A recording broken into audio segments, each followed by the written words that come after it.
binary search， 咁假設有個陣列咧，一個文字陣列叫 A 咧，有10個 element，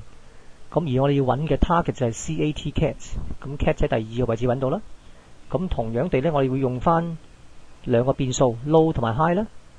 然後再計個 mid 就 low 加 high 除翻2，咁答案就係 4.5， 我哋要個4嘅。咁揾出嚟個 A of mid 咧就係 EGG， 咁而我哋嘅 cat 咧係細過佢，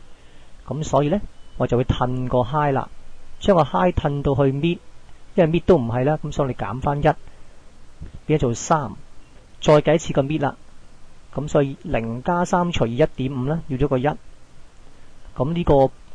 A of mid 咧，即係 A1 咧，但係等於 boy 嘅，咁我哋要揾嘅係 cat 啦，咁所以都唔係啦，因為 cat 大過 boy， 咁所以咧我就會褪個 low 啦，將個 low 褪到去 mid， 再加1，然後再計一次個 mid，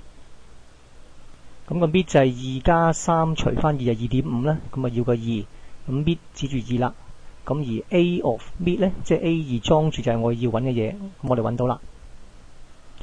咁而家假設我哋揾嘅唔係 CAT 而係 CAB 嘅話咧，咁又會點咧？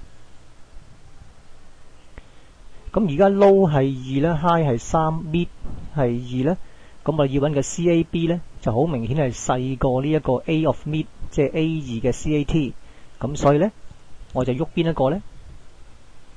？target 係細過 A of mid， 咁所以喐個 high， 咁個 high 就會褪到過去咧就係 mid 減1，咁因為而家咧 high 反而係細過 low， 咁所以咧呢個 program 應該完噶啦。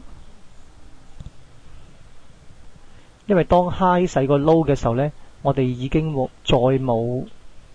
一個可以尋找嘅範圍俾我哋去揾嘢啦。